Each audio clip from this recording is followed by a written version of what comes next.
माडी गुजराती शब्द का अर्थ और इतिहास। माडी एक गुजराती शब्द है जिसका हिंदी में अर्थ होता है माता। माता को ही माडी कहते हैं।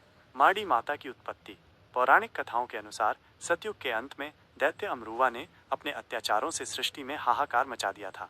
देवताओं के साथ युद्ध में पराजित होने के बाद उन्होंने महाशक्ति की स्तुति की, जिसके फलस्वरूप आदि शक्ति जगदम्बा सिंह वाहिनी दुर्गा प्रकट हुई और उन्होंने 9 रूप धारण किए। उनके साथ 10 महाविद्या और अन्य सभी शक्तियां भी प्रकट हुईं। दैत्यों के साथ फिर से महासंग्राम छिड़ गया, जो 5000 वर्षों तक लगातार चलता रहा।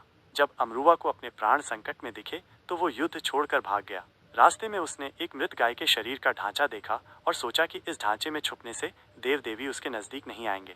अमरुवा उस ढांचे में छुप गया।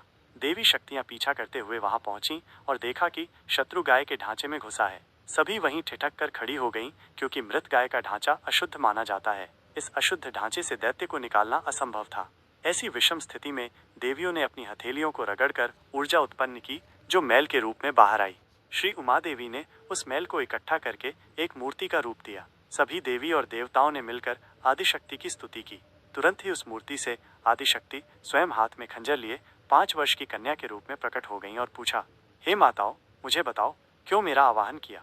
देवियों ने अपनी व्यथा सुनाई और कन्या को सारी बात समझाई। देवियों की इच्छा के अनुसार वह कन्या गाय के ढांचे में प्रवेश कर गई। ये देखकर दैत्य अमरुवा आश्चर्यचकित होकर बाहर भागा और सायला सरोवर में जाकर कीड़े के रूप में छुप गया। कन्या ने भी सायला सरोवर में प्रवेश करके दुष्ट दैत्य का वध कर दिया। सभी ने जय जयकार किया और अपने अपने धाम प्रस्थान किया।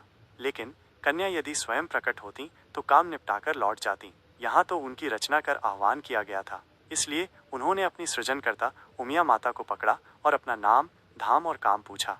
उमिया ने उन्हें चामुंडा के पास भेज दिया।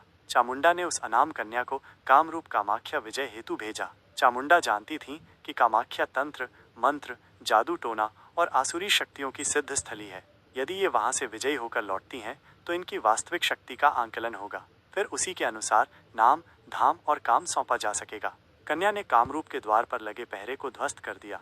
मुख्य पहरेदार नूरिया मसान को पराजित कर दिया। कामाख्या नगरी में प्रवेश करते ही उन्होंने देखा कि तंत्र, मंत्र, जादू टोना, काली विद्या और माया के ढेर लगे हैं। इन सबको समझने में ही अमूल्य समय जाया हो जाएगा। उन्होंने सबको घोल बनाकर एक बोतल में भर लिया। भूत, प्रेत, जिन, मसान, मांत्रिक और तांत्रिक सभी दुष्टों को बकरा बनाकर उस पर बैठकर हाथ में बोतल लिए वो बाहर आ गईं। जब वो चामुंडा के पास पहुंची तो देवता, दानव सब ने उनका जय घोष किया। चामुंडा ने कहा, जिस विद्या का प्रयोग दूसरों को दुख देने के लिए होता है उसे मैली विद्या कहते हैं। तुमने उसी मैली विद्या पर विजय पाई है एवं समस्त शक्तियों के हस्त रगड़ से उत्पन्न मैल से तुम्हारी उत्पत्ति हुई है, इसलिए तुम्हारा नाम मैलडी माता होगा। तुम्हारा स्वरूप कलयुग की महाशक्ति के रूप में हुआ है। तुम कलयुग के विकार अर्थात मैल, काम, क्रोध, मद, लोभ, मोह और मत्सर का नाश करने वाली शक्ति हो। अतः सारा संसार तुम्हें श्री मेलडी मांडी के रूप में पूजेगा। तुमने समस्त दुष्टों को बकरा बना दिया है, अब यही तुम्हारा वाहन होगा। संस्कृत में बकरे को अज कहा जाता है। अज का एक अर्थ ब्रह्मांड भी होता है। बकरे के ऊपर या ब्रह्मांड के भी ऊपर विराजने वाली आदि शक्ति हो। स्थायी रूप से सौराष्ट्र की भूमि तुम्हारा वास स्थान होगा, परंतु तात्विक रूप से समस्त देहधारियों की जीवनी शक्ति के रूप में सारी सृष्टि में तुम्हारा वास स्थान होगा। कलयुग में तुम बकरा वाली मेलडी माता के नाम से घर घर पूजी जाओगी। वैसे तो मेलडी माता के मुख में ममता, नेत्रों में करुणा और हृदय में प्रेम है। वे अष्टभुजी रूप में दर्शन देती हैं। बकरे की सवारी है।